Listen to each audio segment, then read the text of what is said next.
Bonjour les amis, vous avez bien aimé la journée, la semaine de travail, la journée, non même pas, c'était quelques minutes pour vous et une semaine de travail donc à l'atelier. Donc vous avez bien aimé la première séance de semaine à l'atelier, donc je vous en propose une seconde. Alors c'est tout simple, premier jour de travail, on va attaquer ces moteurs de 5000. Alors on les a, vous le voyez, nettoyés, microbillés. À présent, on va s'occuper des sous-éléments, c'est-à-dire qu'on va préparer tous ces éléments, le vernis, le polissage, la préparation du carburateur sur les pipes, les fils de bougies, vérifier les bougies, les embrayages. Donc mettre en place tous les sous-éléments de façon de restaurer. Et comme ça, après, quand on va remonter le moteur, ça va aller beaucoup plus vite parce qu'on n'aura qu'à prendre les éléments et à les monter sans intervenir dessus, entre guillemets.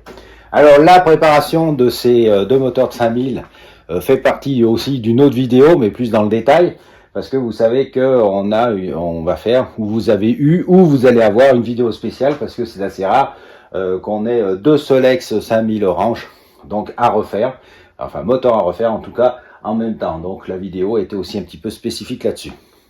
Donc on va s'occuper de ça pour l'instant, c'est-à-dire le polissage, le vernissage, la peinture des cylindres, etc., etc. Ça va nous occuper une grosse partie de la matinée. Et ben voilà, les deux moteurs. Pour les deux moteurs, les sous-ensembles sont effectués. Donc voilà, ici le vernissage. Là-bas aussi le vernissage du premier moteur. Les pièces qui ont été nettoyées, polies, reconstituées, vérifiées, passées à la métrologie entre guillemets. Et puis il me reste là à peindre, vous le voyez, les 3 cylindres. Alors 3 cylindres pourquoi? Ben, il y en a un pour le 1700 que l'on va remonter, le moteur, et puis bien sûr les deux autres pour ces deux moteurs de 5000. Et entre deux, eh ben, on va faire un peu d'unboxing. Non, je sais, certains n'aiment pas ce mot. Du déballage, le grand déballage. Allez, c'est parti, il faut ranger tout ça là. Alors, qu'est-ce qu'il y a tant?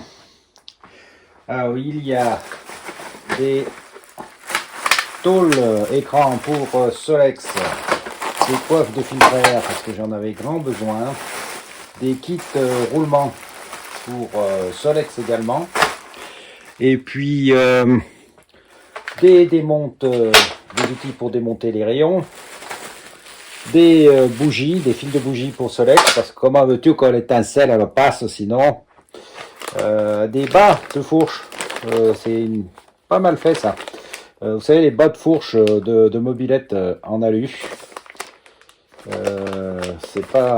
ils sont pas mal. Là bien sûr des serre-cloches pour démonter des embrayages ou des volants magnétiques. Là ce sont les bobines haute tension interne pour les premiers moteurs AV7 de mobilette qui remplacent avantageusement, vous voyez, les bobines d'origine qui sont souvent foirées. Ça évite de monter une bobine externe, tout ça c'est pas mal ça comme pièce. Bon, bien sûr du sel roulement, des petits embouts pour serrer les câbles, pour serrer les tringles aussi de garde-boue, vous connaissez, hein, des coiffes de moyeu de Solex. Voilà, donc un petit peu de quincaillerie entre guillemets pour pouvoir remonter des moteurs de Solex. Et puis là, des joints de bonne qualité, des Ardennes. J'aime bien ces joints-là pour remonter des moteurs, par exemple, de Peugeot 103, 104, 102, 101, etc., etc. Voilà, bon, eh bien, il y a pas mal de choses. Je vais aussi ranger donc tout cela dans le stock. Et puis bien sûr, je vais pouvoir continuer la suite. Alors cet après-midi, je pense que je vais peindre les cylindres donc des 3 moteurs là. Et puis après, eh bien, on verra ce qui pourra se faire. Allez, on continue. Deuxième jour de travail à l'atelier. Oui, le premier jour a vite passé parce que j'ai été chez des fournisseurs l'après-midi pour récupérer, je vous montrerai, de la zinguerie entre autres. Et puis j'ai terminé par faire les différents cylindres en noir comme promis.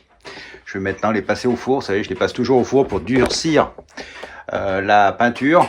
Comme ça, elle tient mieux. à la fois à la chaleur et puis aux hydrocarbures. Donc ça, c'est important à faire. Le Solex 1700, le moteur du 1700 est ici. J'ai pu vernir ce que j'avais à faire et j'ai également monté, comme vous pouvez le voir, le roulement et les clinquants ainsi que le joint à l'arrière, le joint par poussière. Voilà. J'ai pas mal aussi de déballage à faire. Je vous montrerai ce qu'il y a dans ces différents colis. Ah, quand je fais ça, oui, hop, ça fait flou. Donc dans les différents colis.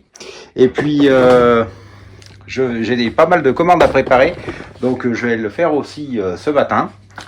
Et en attendant, pendant que je fais les commandes, je vais en profiter pour faire tourner les pièces de ce moteur que je vais démonter rapidement.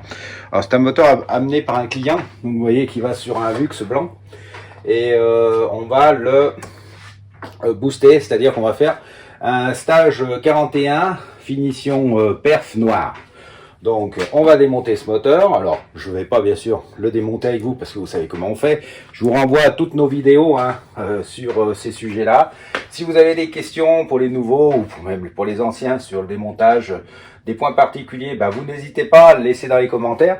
J'essaye de répondre à tous les commentaires, ça c'est pas un problème quand j'ai un petit peu le temps.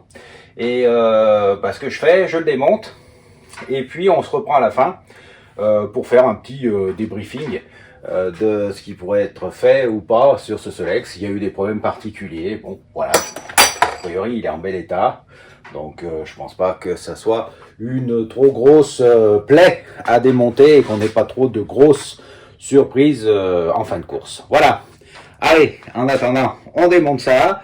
Ensuite, pendant que les pièces de cet engin passent à la machine à ultrasons que je viens de nettoyer, parce que de temps en temps, vous savez, les bacs à ultrasons, il faut quand même changer l'eau du bain, sans jeter le bébé. On change l'eau du bain parce que elle devient crasseuse et naturellement, ça a beaucoup moins d'impact pour le nettoyage.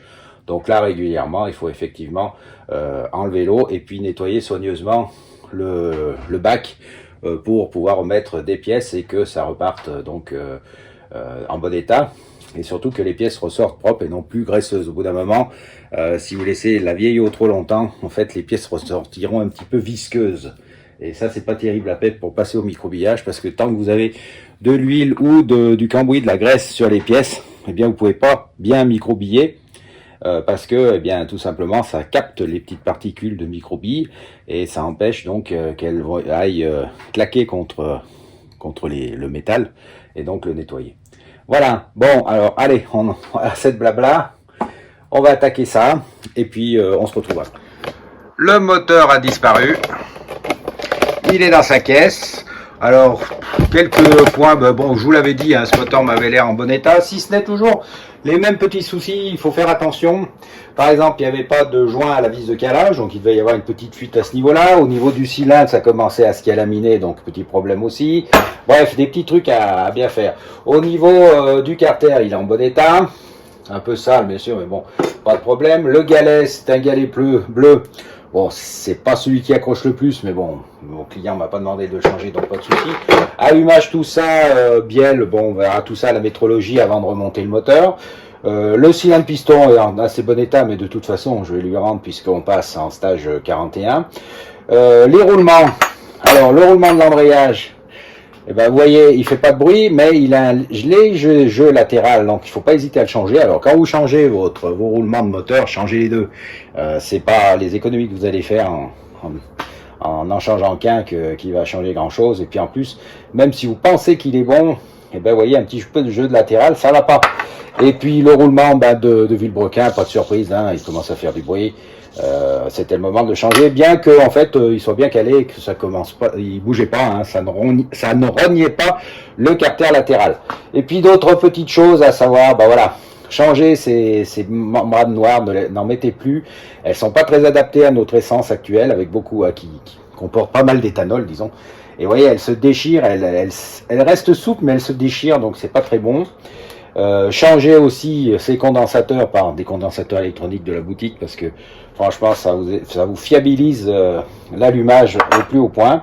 Et puis pitié, ne mettez plus ces saloperies de mousse de filtre à air. Vous savez, je le répète à chaque fois, ça se désagrège, ça passe dans le moteur. Mettez des filtres race comme on vend à la boutique ou autre chose, mais mettez pas ça.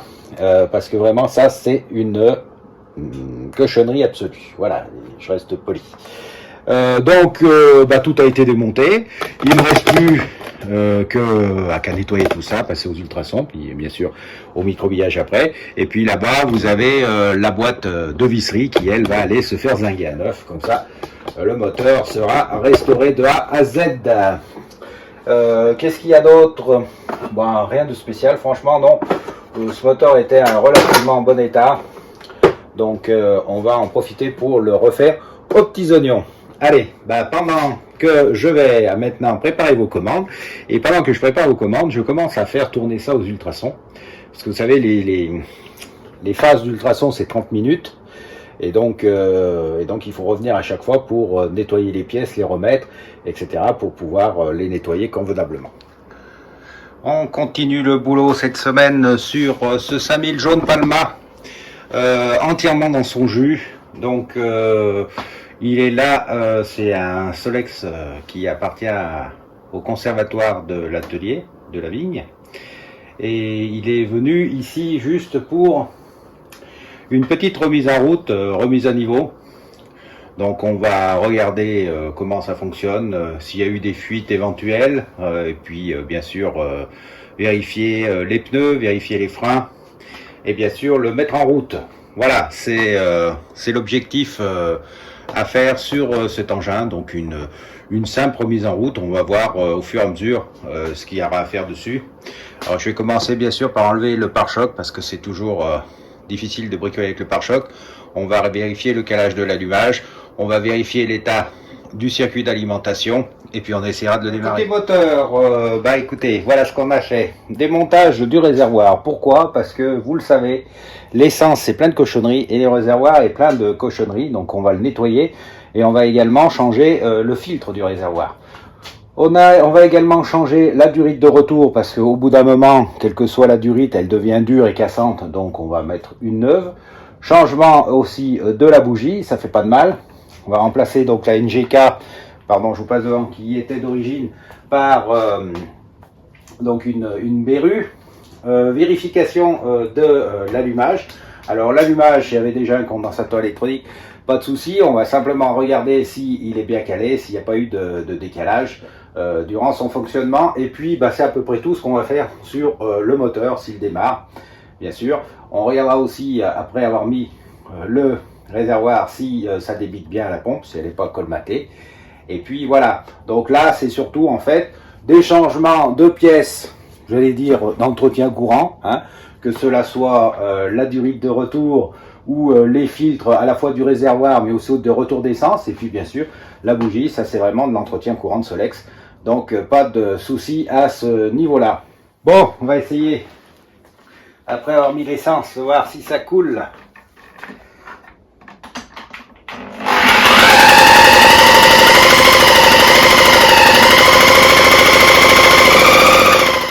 Vous l'avez vu, donc un simple, ça n'a pas démarré comme ça. Donc ce que j'ai fait, j'ai démonté la pompe. Effectivement, les billes étaient un peu coincées. Donc on démonte la pompe tout simplement. On nettoie la pompe bien soigneusement avec du nettoyant frein que vous avez dispo à la boutique. J'en ai profité pour changer la membrane, parce que là aussi la membrane c'est un peu comme les filtres, hein, quand ça fait longtemps que ça n'a pas tourné ou que ça s'est resté dans l'essence, eh bien elle arrive à être beaucoup plus dure, donc elle joue moins bien son rôle. Donc là, pompe nettoyée, membrane neuve, on va regarder si l'essence arrive au trou du gicleur.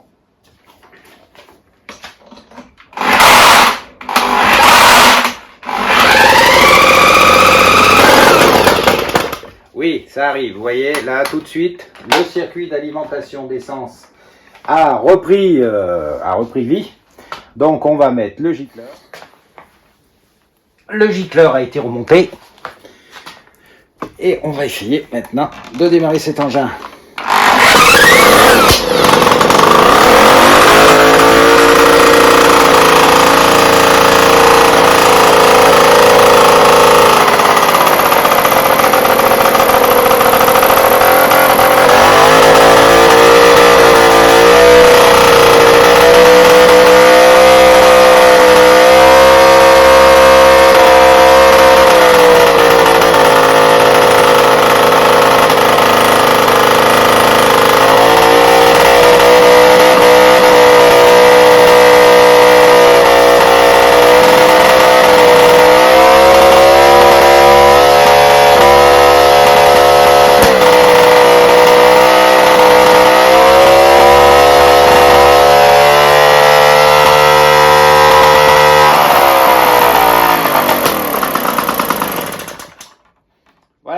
problème. Alors les pète, c'est normal. C'est le réservoir. Il y a toujours un petit peu d'eau hein, au fond. Donc en fait, il faut attendre que ça passe pour que ça ne pétouille plus. Bon, ça sent mauvais. Voilà, je vais remettre aussi le bouchon parce que les nouveaux bouchons ont une tendance malheureuse à se décomposer en 3 parties. Donc je l'ai sorti et je l'ai recollé tout simplement donc à l'araldite parce que ça résiste bien à l'essence. Donc n'hésitez pas. Et puis là je vois qu'il y a une petite fuite à la pompe, donc je vais resserrer le haut de la vis de colonnette. Pour le reste, pas de problème particulier. Donc on va remettre tout simplement eh bien la cloche de filtre à air. On va changer aussi le filtre à air, hein. Là aussi ça fait partie des choses à faire quand vous remettez en route un Solex qui n'a pas tourné depuis longtemps. Et puis mon Dieu, on va regarder aussi si ça marche et si les feux fonctionnent.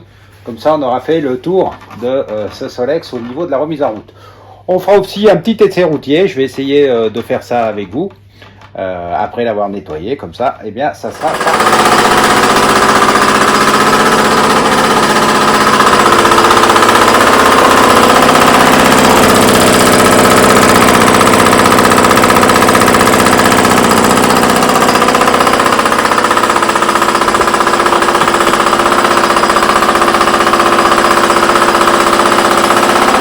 opération réussie.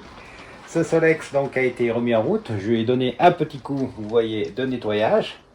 Il est maintenant prêt pour les prochaines balades printanières. Alors, qu'est-ce qui caractérise ce Solex? La première chose, vous le voyez, c'est un Solex 5000 jaune palma dans son jus, hein, donc pas restauré, sauf le moteur. Donc, vous voyez, il y a ces petites marques d'usure hein, qu'il a pris au fil du temps. Pour le moteur lui a été entièrement restauré. Il s'agit d'une préparation 39.5 avec une finition noire, puisque le cylindre ici est peint en noir, avec une pipe race et un pot normal, j'allais dire de 5000, puisqu'à l'époque de la réalisation de cette restauration, le pot race n'existait pas. Et là, on ne voulait pas... Oui, merci Siri. On ne voulait pas donc changer le pot de ce Solex. On voulait le garder donc en configuration 39.5 perf origine. Voilà. Autrement, tout le reste, vous le voyez, est entièrement dans son jus, sauf le pare-chute que j'avais trouvé à l'époque et qui avait déjà été rechromé, mais qui va bien avec ce type de Solex 5000. C'est vrai que les pare-chocs de 5000 sont assez rares à trouver. Donc je le trouve assez sympa. Et puis bien sûr, les 2 plastiques avaient été également changés à l'époque. Tout simplement parce que le réservoir était cassé d'un côté, puisque les plastiques aux UV, ils se fragilisent et puis au moindre choc, ils peuvent casser. Il n'y avait pas de pare-choc non plus, donc tout s'expliquait aussi.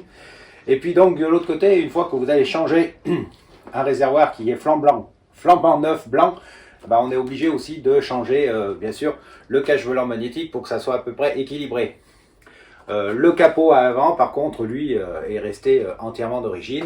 De même que, comme vous pouvez le voir, les sacoches Prozac hein, qui sont faits pour les Solex 5000 avec cette forme là, un petit peu en trapèze, ce qui permet en fait tout simplement de pouvoir pédaler. C'est pour ça que ces sacoches ont cette forme là. Et puis en option, à part bien sûr le pare-choc qui a été rajouté après, eh bien il y a le petit rétroviseur rectangulaire que vous avez là-haut. Autrement, tout est entièrement origine.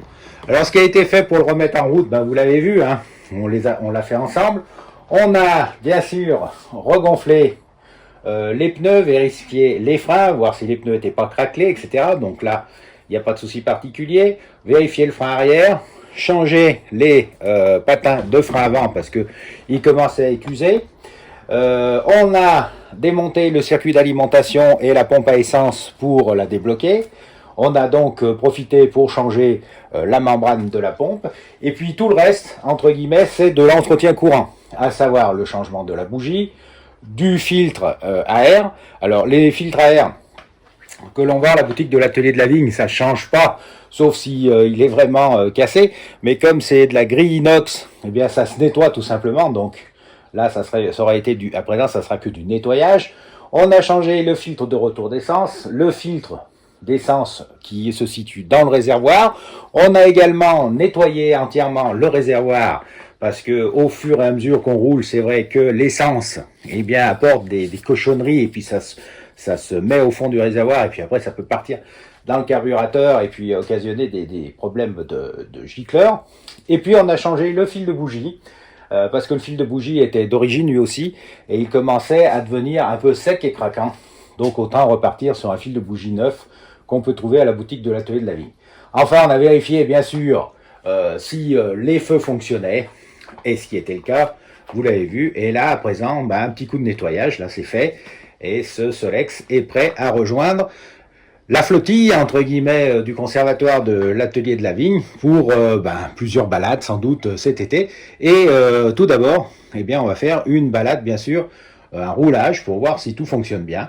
Et j'espère que je pourrai faire ça avec vous, avec la caméra, pour vous faire partager ce petit moment de plaisir, parce qu'après le travail, il faut aussi savoir le plaisir.